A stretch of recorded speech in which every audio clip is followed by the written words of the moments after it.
वो सफ़र कैसा है कि जब एक लड़की पूरी रात पहाड़ पर डांस करती है, उसके पैरों में छाले पड़ जाते हैं और उसके बाद उसको पहचान मिलती है, लेकिन फिर स्टेज के पीछे या स्टेज के सामने से गालियां भी पड़ती हैं। बुरा भी लगता है और अच्छा भी लगता था। इतने लोग हमें देखने आते हैं, एक तो सबसे पहली बात कि इतनी जनता कैसे आ गई, हमारे नाम को सुन के इतनी जनता आती है। और फिर कुछ लोग उसमें से होते हैं जो हमारे बारे में गलत भी बोलते हैं, तो वो बुरा भी लगता है कि हम इनके लिए आए, ये हमारा मान और सम्मान भी नहीं कर सकते क्या। मैंने अच्छे ड्रेसअप किया है, लहंगा चुन्नी पहनती हूँ, और उसके अलावा अगर मैं कुछ ऐसा पहनती हूँ तब भी वो इतना वल्गर नहीं होता है मेरा कभी भी।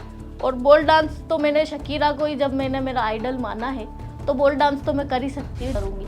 और बड़े बड़े सेलिब्रिटी भी करते हैं, और भी बॉलीवुड में काफ़ी सारे ऐसे एक्टर्स हैं, सब करते हैं। तो ये सवाल मेरे पे उठता है तो उन सब पे भी उठना चाहिए। बुरा भी लगता है कि हम इनके लिए आए, ये हमारा मान और सम्मान भी नहीं कर सकते। रही बात ये कि राजनीति में आके मैं भी जनता की मतलब सेवा करना चाहती हूँ, उनके साथ मैं भी खड़ी होके देखना चाहती हूँ। और रहता है ना कि कुछ नया ट्राई करना चाहिए, और मौका ज़िंदगी में एक ही बार आता है, तो मेरे को भी ऐसा लगा कि हाँ मुझे करना चाहिए और ये मैं कर सकती हूँ, तो मैं राजनीति में आना चाहती हूँ। लेकिन वजह क्या है, क्यों आपको भारतीय जनता पार्टी में ही जाना है? आप हनुमान बेनीवाल उस इलाके में इतने पॉपुलर है, आप उनकी पार्टी में भी जा सकते हैं। बोले ये तो नाचने गाने वाले हैं, ये क्या चुनाव लड़ेंगे। तो एक वो उनके महिलाओं के बारे में जो सोच है वो खुद दिखा रहे हैं कि हमारी सोच क्या है और वो किस लेवल पे मतलब उस चीज़ को सोचते हैं। और मतलब जो महिला का सम्मान नहीं कर सकते, वो उस पार्टी में मैं क्यों ही जाऊँ। सचिन पायलट या अशोक गहलोत? सचिन पायलट। डांस जो कभी तालियों की वजह बनता है तो कभी सवालों की, जिसे कभी कला कहा जाता है तो कभी उसी कला पर सवाल खड़े हो जाते हैं।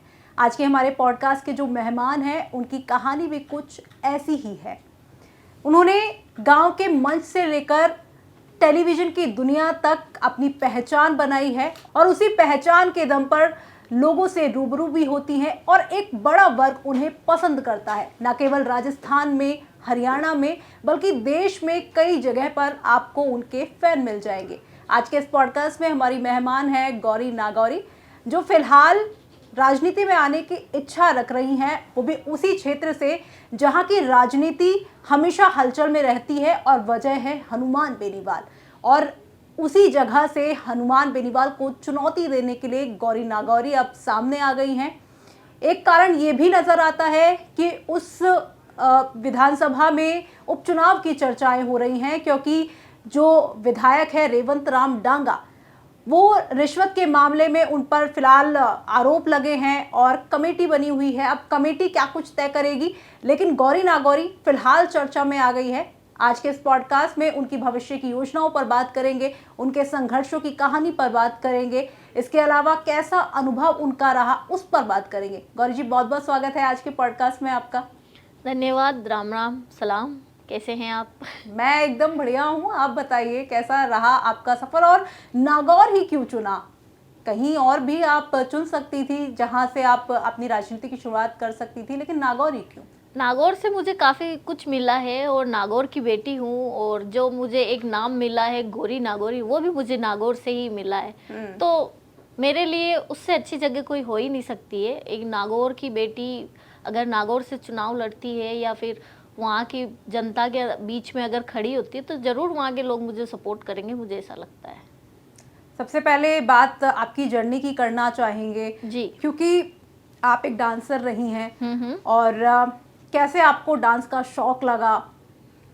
शौक तो देखो, कोई चीज़ आपको मतलब बोलते हैं ना कि बचपन से ही आपको पता चल जाता है कि आप में क्या टैलेंट है। तो किसी को लेट समझ में आता है, किसी को जल्दी आता है। मुझे मुझे मुझे ऐसा फील हो गया था कि मैं डांस ही कर सकती हूँ, और वो भी मैं बहुत अच्छे से कर सकती हूँ। तो मेरे को बचपन से ही एक वो बोलते हैं ना डांस का जो कीड़ा, वो मेरे अंदर कहीं ना कहीं बस चुका था। और वो बोलते हैं ना सब कुछ अलग, और डांस एक ऐसा जुनून बन गया मेरी लाइफ में, और मेरी लाइफ का वो पार्ट बन गया, और पता ही नहीं चला कि उस डांस ने मुझे क्या से क्या दे दिया।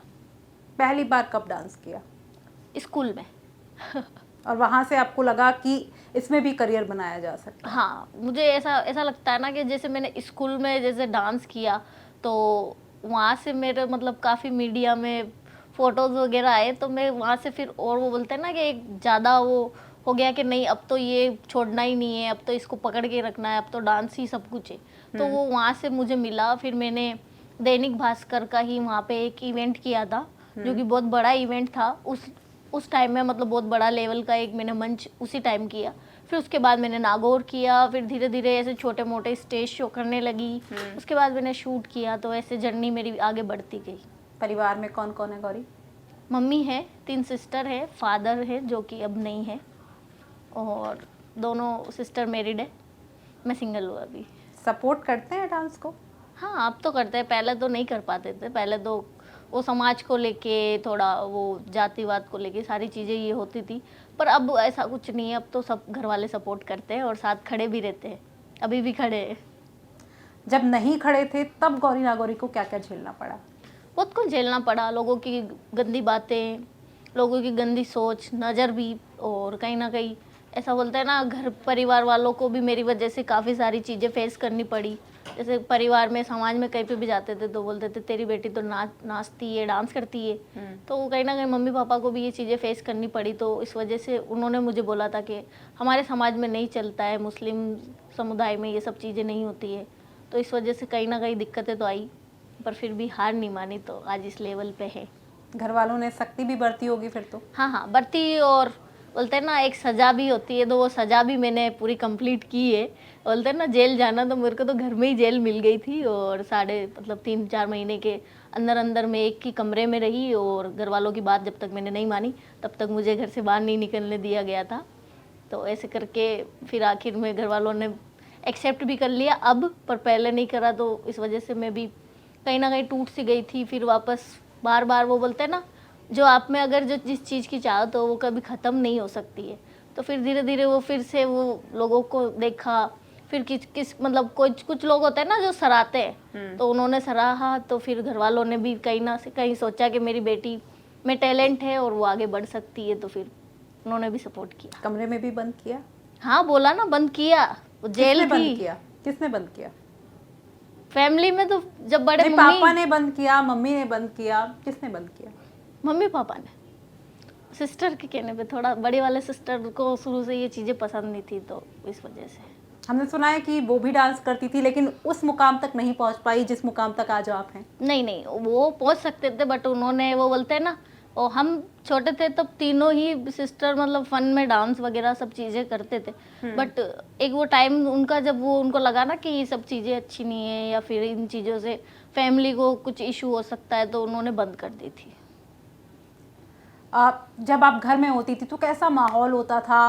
वो कीड़ा जो डांस का आप कहती हैं कि वो मुझे कीड़ा है, तो वो कहाँ से लगा आपको?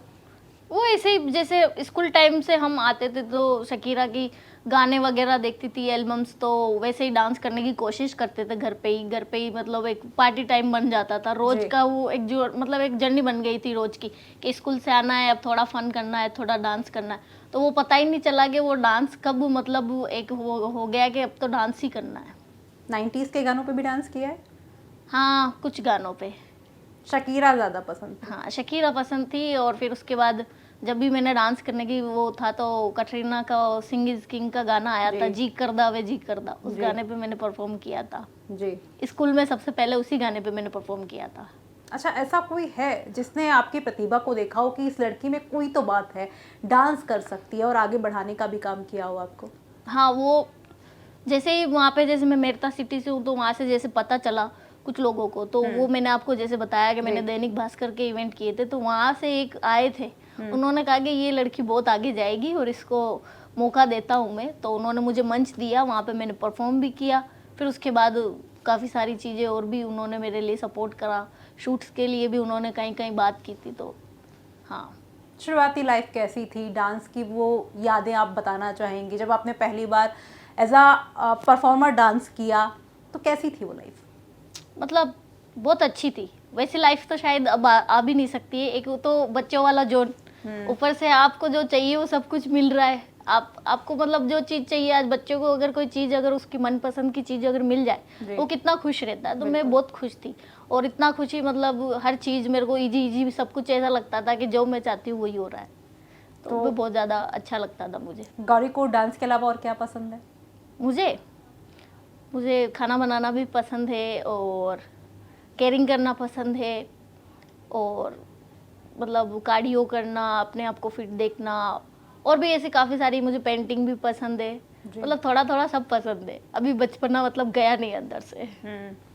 अब आपके रियल नेम पर आते हैं। तस्लीमा बानो आपका असली नाम है, गौरी जी। नागौरी नाम कैसे पढ़ा, और तस्लीमा बानो को लेकर के कोई आपको कुछ सुनना पड़ा हो कभी किसी से? बहुत बार सुनना पड़ता है, जैसे कभी कभी हो जाता है ना, धर्म को लेके भी काफ़ी सारी चीज़ें हो जाती। तो कई एक बार हम एक इवेंट में गए थे, तो वहाँ पे मेरे साथ मेरी एक सिस्टर भी थी, तो हम दोनों मुस्लिम्स थे। तो उन्होंने मतलब ऐसा सोचा कि हम मुस्लिम्स को बदनाम कर रहे हैं, इसलिए हम दोनों ने मुस्लिम नाम रख रखे हैं। तो कहीं कहीं ऐसे साइड इफ़ेक्ट भी हुए हैं नाम को लेके। फिर उसके बाद जैसे हम सीडी लाइन्स एल्बम्स, जब हमारे टाइम में एल्बम्स ही होते थे जब हम इंडस्ट्री में आए थे, तो उसके बाद जब हमने काम करना पर वो स्टार्ट किया, तो मैंने क्या भजन भी किए हैं, सारी चीज़ें किए, तो उसमें कहीं ना कहीं नाम थोड़ा अजीब लगता था। तो फिर उसके बाद मेरा नाम चेंज करने के लिए कंपनी ने बोला, तो फिर उसके बाद मेरा मतलब नाम चेंज किया गया। तो बोले ये गौरी तो है और नागौर से, तो इसका नाम गौरी नागौरी रख देते हैं। तो वहाँ से मेरा वो नाम मतलब परमानेंट हो गया कि फिर मुझे सब वहाँ गौरी बोलने लग गए। जो कि आप भजनों में भी आपने डांस हाँ, किया है, और परिवार में किसी ने कुछ बोला क्योंकि आप हिजाब भी नहीं पहनती हैं जी। तो ऐसे में परिवार के लोगों ने भी उंगली उठाई होगी? नहीं, ऐसा नहीं है। जैसे एक वक्त होता है, जैसे कई मैं पूरे रोजे भी रखती हूँ, और रही बात अगर सावन आए तो हम उनका भी मान और सम्मान दोनों रखते हैं। और रही भजन की, तो वो बोलते हैं ना, हम इतने भजन पे मतलब वो मतलब बोलते हैं ना कि एक वीडियो बनाने में हम जो भी सब कुछ करते हैं, तो एक वो इतिहास हमारे अंदर भी कहीं ना कहीं हो ही गया है कि हमें मतलब सारे धर्मों का कुछ ना कुछ नॉलेज तो हो ही गया है। तो वो अच्छा भी लगता था, और सारी चीज़ें मतलब मेरे को अच्छी पर्सनली लगती थी। और हम बचपन से ही मतलब मेरी मम्मी ने ये चीज़ हमें सिखाई नहीं कि मंदिर नहीं जाना है या फिर दरगाह ही जाना है, तो वो सब अच्छा लगता था मुझे, ऐसा कुछ नहीं है। क्योंकि आप मीराबाई की नगरी मेड़ता Yes, से yes. हैं, और आपने मैं मेरा रोल भी इतिहास प्ले किया बताने है। में, हाँ, जी। मतलब मीराबाई की धरती से हूँ मैं। और अगर मैं किसी से बोलती हूँ कि भाई मैं मेरता से हूँ, तो उसके आगे मैं हमेशा लगाती हूँ मीराबाई मेरथनी। तो वो एक प्राउडली फील होता है कि भाई हम मीराबाई की धरती से हैं। जी। हाँ। बिग बॉस की जर्नी जानना चाहेंगे आपकी, कैसे आपको उसका ऑफर मिला? उसके लिए अप्रोच करना पड़ता है, तो कैसे, किसने अप्रोच किया कि बिग बॉस में आपको जाना है? एक्चुअली क्या है कि वो मुझे पहले ही बुलाना चाहते थे। मतलब मैं गई थी 16 सीजन में, तो वो मुझे 15 वाले सीजन में भी बुला रहे थे, बट कुछ चीज़ों से उनसे हमारा कांटेक्ट हुआ नहीं। तो फिर उन्होंने मुझे 16 में बुलाया था, और सबसे पहले एग्रीमेंट ही मेरा हुआ था जी। क्योंकि वो बोलते हैं ना, जब नसीब में लिखा हुआ होगा तो वो कहीं नहीं रुकता है। तो सबसे पहले एग्रीमेंट भी मेरा हुआ, और उनका खुद से चला के फ़ोन आया था। हम तो सोच रहे थे कि ये शायद नकली कॉल होगा, क्योंकि ऐसा वो होता है ना कि भाई हमारे पास कैसे फ़ोन आ गया, उम्मीद से बढ़कर कुछ मिल जाए आपको। हाँ, तो वो वैसे फ़ोन आया, फिर हमने उसको क्रॉस किया, क्रॉस चेक किया, तो फिर पता चला कि हाँ ये आए हैं। फिर उन्होंने दिल्ली आके मीटिंग की हमसे, और फिर वहाँ मेरा एग्रीमेंट हो गया था। बिग बॉस के घर में सबसे ज़्यादा आपकी जो बॉन्डिंग है वो किससे रही? सबसे ही रही है थोड़ी थोड़ी, मतलब ज़्यादा मेरी एमसी स्टैंड से थी पहले, फिर उसके बाद अर्चना से भी हुई, सौंदर्या से भी हुई, अब्दू से भी थी। तो सबसे मेरा बॉन्ड अच्छा रहा है। मतलब वहाँ पे भी डांस को लेकर लोगों ने कमेंट किए? हाँ, वो जब मेरे को गुस्सा आता था तो मेरा एक वो ऐसे करके ऐसे स्टेप था, तो उस पर काफ़ी सारा मुझे बोला गया, पर मैंने कहा मेरे अंदर ही यही है, तो मैं यही चीज़ करूँगी। तो उनको कहीं ना कहीं ऐसा लगता था कि ये मतलब ये वल्गरिटी कर रही है, या फिर उन्होंने भी मेरे पे ऑब्जेक्शन उठाए थे। बाकी जब अगर कोई मतलब कोई भी सेलिब्रिटी आते थे बड़े, या फिर कुछ भी आता था, अगर मैं वहाँ डांस करती थी तो सब खुश होते थे। करण कुंद्रा ने तो लेकिन ये बोला कि आप डांस करती तो ऐसा लगता है कि वर्कआउट कर रही हैं। हाँ, वो जो घर वाले थे वो कहीं ना कहीं इससे, जब मैं झगड़ा करती थी तब उनको ऐसा गलत लगता था। बाकी अगर मैं जब भी डांस करती थी तो सारे घर वालों के वोट मेरी ही तरफ रहते थे। सबसे ज्यादा खुश कौन होता था? सब खुश होते थे, ऐसा कोई भी नहीं था जो नहीं खुश होता था।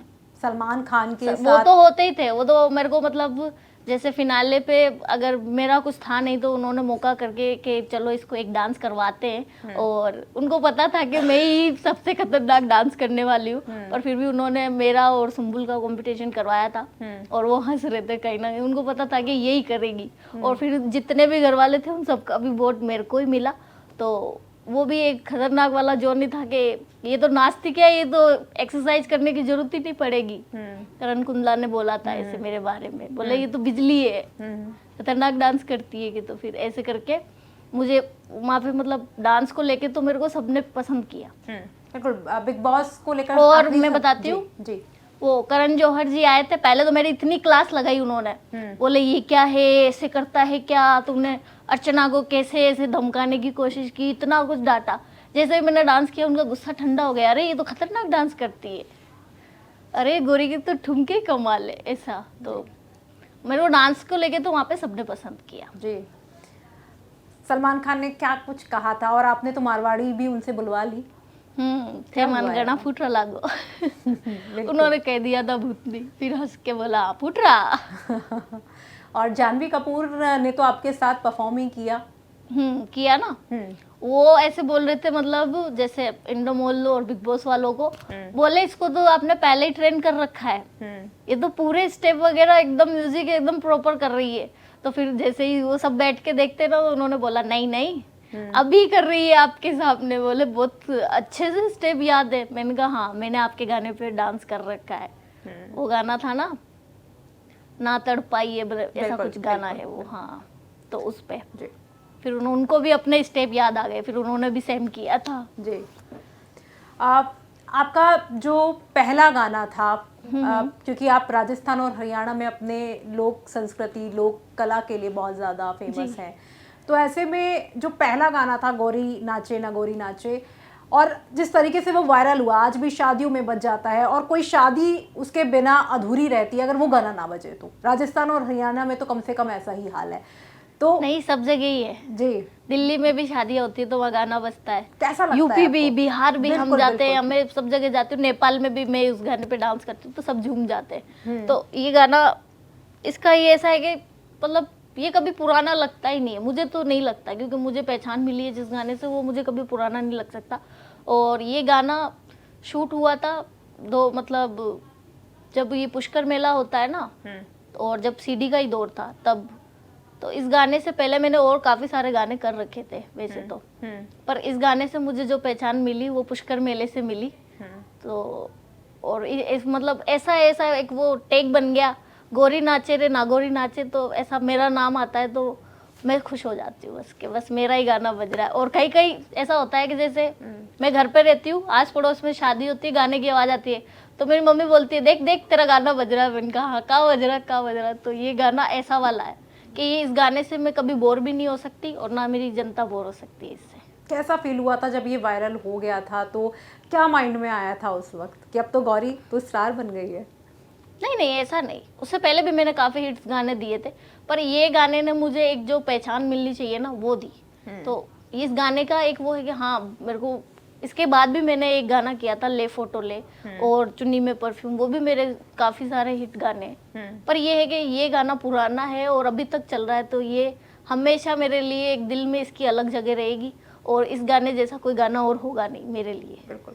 आप गौरी, चूँकि गाँव में कस्बों के मंच से लेकर के एक बड़े जो मंच का सफ़र आपने तय किया है, और ऐसा भी सुनने में आ रहा है कि बॉलीवुड में भी आपकी एंट्री होने वाली है, तो इस पूरे सफ़र को आप कैसे देखती हैं? मुश्किल और आसान दोनों था। अगर चाहती तो इसको मैं ख़त्म भी कर सकती थी, एक गांव में शादी करके घर फैमिली बसा सकती थी, बट मैंने ये सोचा नहीं था कि मैं इस मुकाम पे आ जाऊंगी। पर ये है कि मैंने कभी हिम्मत को मतलब ख़त्म नहीं किया, हार नहीं मानी। मैंने कहा चलने दो, चढ़ाव उतार तो ज़िंदगी का एक हिस्सा है, और इंसान जब ठोकर खाता है तभी सारी चीज़ें सीखता है। तो काफ़ी जगह मैंने चोट भी खाई, और मतलब काफ़ी ऊंच नीच भी देखी, सारी चीज़ें देखी, और फिर इस मुकाम पे पहुंची। तो मुझे ये लगता है कि आप जब ठान लो ना तो आप कुछ भी कर सकते हो। वो सफ़र कैसा है कि जब एक लड़की पूरी रात पहाड़ पर डांस करती है, उसके पैरों में छाले पड़ जाते हैं, और उसके बाद उसको पहचान मिलती है, लेकिन फिर स्टेज के पीछे या स्टेज के सामने से गालियां भी पड़ती हैं। बुरा भी लगता है और अच्छा भी लगता था। इतने लोग हमें देखने आते हैं, एक तो सबसे पहली बात कि इतनी जनता कैसे आ गई, हमारे नाम को सुन के इतनी जनता आती है, और फिर कुछ लोग उसमें से होते हैं जो हमारे बारे में गलत भी बोलते हैं, तो वो बुरा भी लगता है कि हम इनके लिए आए, ये हमारा मान और सम्मान भी नहीं कर सकते क्या। तो ये सारी चीज़ें भी झेली है, और इतना जब संघर्ष करके आए हैं, मतलब धूप में तप के, ठंड में सुकड़ के, मतलब मेरे पास उस वक्त कोई गाड़ी वाड़ी भी नहीं थी, मैं बसों से ही मतलब आना जाना करती थी। तो 5 बजे से पहले कोई बस नहीं आती थी। इवेंट 12-1 बजे ख़त्म हो जाता था, तो 3-3 4-4 घंटे हमें मतलब बस स्टैंड पे सर्दियों की रातें भी बितानी पड़ती थी। तो वो दिन बहुत कठिन वाले थे और मतलब आसान तो कुछ था ही नहीं। जब एक लड़की घर से बाहर निकलती है तो बहुत सारी मुसीबतें और ऐसी-ऐसी चीज़ों का सामना करना पड़ता है जो उसने कभी देखी नहीं होगी। तो मुश्किल तो रहा, पर जब आज इस लेवल पे और ऐसे सक्सेस लेवल पे पहुंच गए तो काफ़ी अच्छा लगता है अब। बिल्कुल। आप अपने आप को राजस्थान की या हरियाणा की शकीरा कहती हैं और कहीं न कहीं आपके जो डांस मूव्स होते हैं उनमें वो चीज़ दिख भी जाती है। लेकिन उसमें आपने इंडियन तड़का लगाने की कोशिश की है। अब लोग ये कह देते हैं ये तो अश्लील है। नहीं नहीं, ऐसा कुछ नहीं। मेरे इतने कभी शॉर्ट्स कपड़े नहीं पहने, अगर आप बाकी चीज़ों को अगर मतलब करें तो कंपेयर, मैंने ऐसा मतलब कुछ भी नहीं किया जो मतलब एक मर्यादा से बाहर निकल के किया जाता है। मैंने अच्छे ड्रेसअप किया है, लहंगा चुन्नी ही पहनती हूँ और उसके अलावा अगर मैं कुछ ऐसा पहनती हूँ तब भी वो इतना वल्गर नहीं होता है मेरा कभी भी। और बोल डांस तो मैंने शकीरा को ही जब मैंने मेरा आइडल माना है, तो बोल डांस तो मैं कर ही सकती हूँ, इतना तो मेरा हक बनता है, क्योंकि उनको देख के जब मैंने सीखा है तो मैं वही चीज़ करूँगी।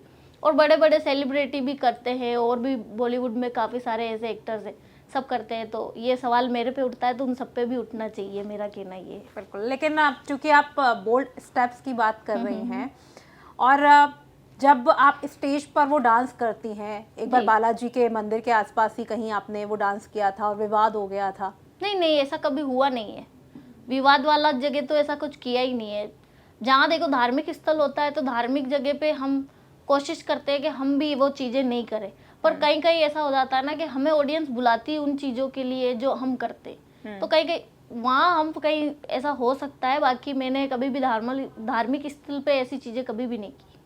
जब आप डांस करती हैं तो आपके सामने जो भीड़ आई होती है उन दर्शकों को देखती हैं? हाँ, देखती हूँ, बात कर लेती हूँ, आँखों से बातें कर लेते हैं। अगर जैसे आर्टिस्ट, वो आर्टिस्ट ही नहीं है जो अगर मतलब ऑडियंस से बात नहीं कर सकते, तो वो सबका अपना-अपना होता है कि मैं आँखों से बातें कर लेती हूँ और ऑडियंस से मतलब एक आई कांटेक्ट करके मैं जब उनके उनके सामने डांस करती हूँ, तो मुझे खुद को अच्छा लगता है और उनको भी अच्छा लगता है। तो क्या दिखाई देता है?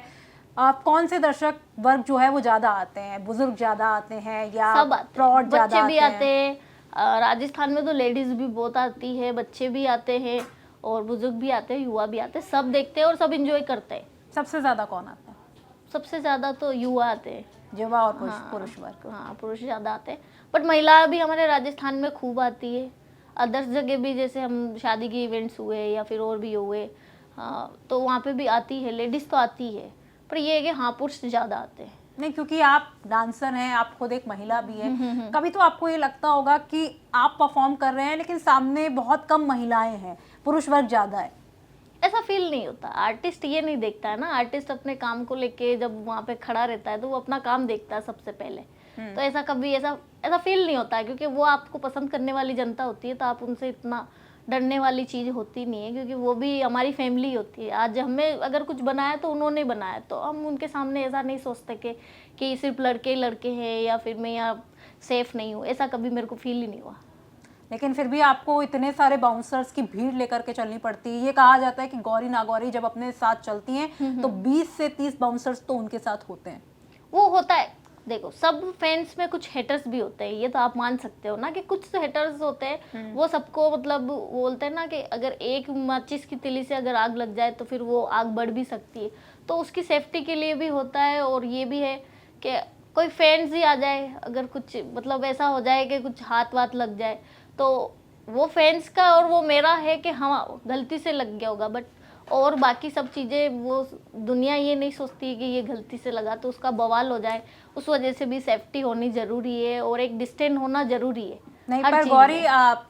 5 बाउंसर से भी तो काम चल सकता है। सुरक्षा तो तब भी हो जाएगी अगर आप सुरक्षित हैं तो। लेकिन अगर आप 20 से 30 बाउंसर्स लेके चल रही हैं तो कहीं ना कहीं खतरा तो आपको है। लगता है आपने मेरे इवेंट देखे नहीं है फिर। नहीं नहीं, अगर आपने हाँ इवेंट्स देखोगे आपको पता चल जाएगा कि भीड़ कैसे आती है और ये कैसे साइड करते हैं उनको।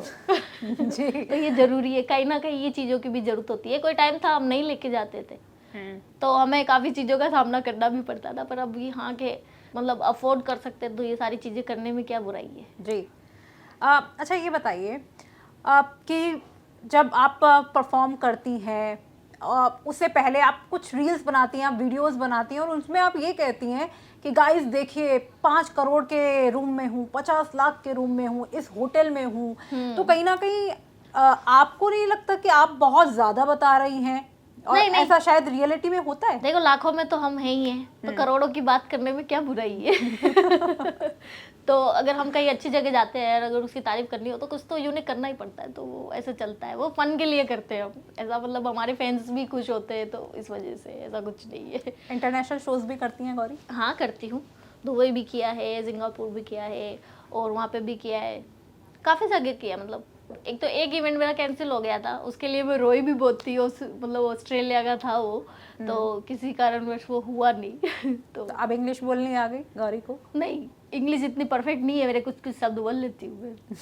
जी। तो एक माहौल नहीं था हमारे घर का। एक्चुअली क्या है कि जैसे इंग्लिश के शब्द के लिए या इंग्लिश बोलने वाले होने चाहिए परिवार में। अब मेरी मम्मी मारवाड़ी बोल रही है, मैं उनसे इंग्लिश में कैसे बात करूंगी? ये भी तो एक फर्क पड़ता है ना। तो फैमिली में भी हम मारवाड़ी में बैठ के बात करते हैं, तो कहीं ना कहीं वो वैसा ऐसा जोन हुआ ही नहीं कि एक घर में वैसा हो। हम तो वही मारवाड़ी वाले हैं, तो मारवाड़ी बोलने में ज्यादा इंटरेस्टेड थे या फिर हिंदी बोलते थे। अब बच्चे अभी के जो मेरे भांजा भांजी हैं वो सब इंग्लिश में बोलते हैं, हम उनके मुंह देखते हैं, फिर कभी कभी ऐसे शब्दों में अटक जाते हैं। तो मारवाड़ी बोल ही दीजिए फिर तो हमारे दर्शकों के लिए, उनसे उनके हालचाल ही ले लीजिए। राम राम, किया होते, ठीक हो? और अगर थाने मारो पॉडकास्ट पसंद आ रही है तो खूब बरबर लाइक कर दीजिए और बढ़िया बढ़िया कमेंट कर दो। और राजस्थान तक को सब्सक्राइब भी कर लीजिए। हाँ, राजस्थान तक ना सब्सक्राइब भी कर लीजिए और बेल आईडी भी दबा दीजिए और बरबर प्यार दे दीजिए। बिल्कुल, लव यू थाने। ये भी देख लो, लव यू थाने। ये चलिए, अब चूंकि आप जिस राह पर आप चल रही हैं और आपको ऐसा लगता है कि मुझे राजनीति में आना है, उसकी ही बात करते हैं। आप ये कह रही हैं कि मैं नागौर से चुनाव लड़ूंगी। 2023 में भी आपने ये बात कही जी। और अब चूंकि थोड़ी थोड़ी सुगबुगाहट है कि कहीं ना कहीं क्या पता उपचुनाव हो जाए, तो गौरी नागौरी फिर से मैदान में आ गई कि भाई मैं तो चुनाव लड़ूंगी। तो ऐसे में आपको क्या लगता है कि गौरी नागौरी को राजनीति में क्यों आना है? उनका तो काफी अच्छा चल रहा है डांस में, जिसमें उनकी रुचि थी, तो फिर क्या दिक्कत है? अभी भी चल रहा है वो, नो डाउट, अभी भी सब कुछ अच्छा ही चल रहा है। कुछ बुरा होता तो शायद मैं यहाँ पे बैठी नहीं होती अब तक। और रही बात ये कि राजनीति में आके मैं भी जनता की मतलब सेवा करना चाहती हूँ, उनके साथ मैं भी खड़ी होके देखना चाहती हूँ। और रहता है ना कि कुछ नया ट्राई करना चाहिए और मौका ज़िंदगी में एक ही बार आता है, तो मेरे को भी ऐसा लगा कि हाँ मुझे करना चाहिए और ये मैं कर सकती हूँ, तो मैं राजनीति में आना चाहती हूँ। और उसमें कुछ गलत नहीं है, ये मेरा हक है। और बोलते हैं ना, हर इंसान को एक मौका मिलता है, तो एक मौका मुझे मिलना चाहिए, तो मैं जरूर चुनाव लड़ूंगी। मई 2023 में आपकी बहन की शादी थी। जी, हाँ। और उस दौरान आप पर हमला होता है और उसके बाद उसी साल विधानसभा चुनाव भी होने थे। तो क्या ये वजह थी जिसकी वजह से गौरी नागौरी को लगा कि अगर शायद कोई पॉलिटिकल ताकत होती तो शायद हमला नहीं होता? ऐसा कुछ भी है क्या? नहीं नहीं, ऐसा कुछ नहीं था। उस वक्त क्या टाइम कम था, तो मैं उस वक्त चुनाव लड़ना चाहती थी, बट मेरे पास समय कम था। आपके पास मतलब कुल ही 25 से 30 दिन बचे हो, तो आप उसमें क्या ही कर लोगे। और इंडस्ट्री में जैसे हर इंडस्ट्री होती है, जैसे राजनीति है, तो उसके बारे में भी मुझे उतना उस वक्त नॉलेज नहीं था। अब पर मुझे सब कुछ पता है और मैंने, वो बोलते हैं ना कि जब काफ़ी टाइम हो जाता है आपको हर चीज़ के बारे में जानने में, मतलब सोचने में और समय लेने में, तो आप उसमें अच्छे बन जाते हो। और मुझे कहीं ना कहीं लगता है कि ये मेरा अब सही वक्त है कि मैं राजनीति में आ सकती हूँ। कौन सी पार्टी में जाना चाहती हैं? मैं बीजेपी में, भारतीय जनता पार्टी में। अगर वो मुझे मौका देते हैं तो मैं टिकट उन्हीं से मांगूंगी। लेकिन वजह क्या है, क्यों आपको भारतीय जनता पार्टी में ही जाना है? आप हनुमान बेनीवाल उस इलाके में इतने पॉपुलर है, आप उनकी पार्टी में भी जा सकती हैं। नहीं, देखो, पहले तो सबसे बड़ी बात, जो मोदी जी ने 10 साल में अब तक जो काम किया है वो किसी पार्टी ने नहीं किया है। और रही बात आरएलपी की, तो उनकी पार्टी में कितनी महिलाएं हैं ये आपको भी पता होगा। आप बताएं, इसका जवाब दें मुझे। हाँ, ज़्यादा नहीं है। ज़्यादा नहीं है ना, तो इस वजह से। और वो एक उनकी पार्टी में से ही किसी मतलब युवा नेता ने मेरे बारे में कमेंट्स किया था, बोले ये तो नाचने गाने वाले हैं, ये क्या चुनाव लड़ेंगे। तो एक वो उनके महिलाओं के बारे में जो सोच है वो खुद दिखा रहे हैं कि हमारी सोच क्या है और वो किस लेवल पे मतलब उस चीज़ को सोचते हैं। और मतलब जो महिला का सम्मान नहीं कर सकते, वो उस पार्टी में मैं क्यों ही जाऊंगी। जी बिल्कुल। लेकिन कांग्रेस युवाओं को मौका देती है, आप भी युवा हैं, आप उस पार्टी में भी जा सकते हैं। नहीं नहीं, मेरे को वो बोलते हैं ना, मेरे को पर्सनली भारतीय जनता पार्टी पसंद है। और हमने बचपन से ही हमारे मम्मी पापा को देखा है कि कमल को ही वोट देना है, तो हमने शुरू से ही उन्हीं को वोट दिया है। और मोदी जी है तो मुमकिन है, हमारी यही है, बस हमारा तो यही नारा है। लेकिन गौरी, अगर राजस्थान की बात करें तो जी। कांग्रेस युवाओं को मौका देती है, जबकि बीजेपी में ऐसा नहीं है। अभी भी कई युवा जो है वो संघर्ष कर रहे हैं, कम से कम टिकट के लिए। तो ऐसे में आपको ये उम्मीद है या आपको ये विश्वास है कि बीजेपी आपको टिकट दे देगी, और उस इलाके से जहां पर फिलहाल हनुमान बेनीवाल काफ़ी मजबूत स्थिति में है? बिहार से भी उन्होंने मैथिली ठाकुर को टिकट दिया है और वो अच्छे वोटों से जीते भी है वहाँ पे, तो मेरे को क्यों नहीं देंगे। मेरे को ये है कि मुझे ज़रूर मिलेगा। अगर वहाँ से मुझे टिकट, अगर उपचुनाव होते हैं वहाँ पे, तो मुझे ऐसा लगता है कि मुझे वहाँ से टिकट मिलेगा। हनुमान बेनीवाल को आप चैलेंज कर रही हैं कि बच्ची समझने की भूल ना करें, तो ऐसा क्यों? आपको लगता है क्योंकि वो पॉपुलर है इसलिए आप उनके नाम पर फेम खाना चाहते हैं? नहीं, ऐसा है? वो भी नागौरी है, मैं भी नागौरी, हाँ, कोई दिक्कत को नहीं।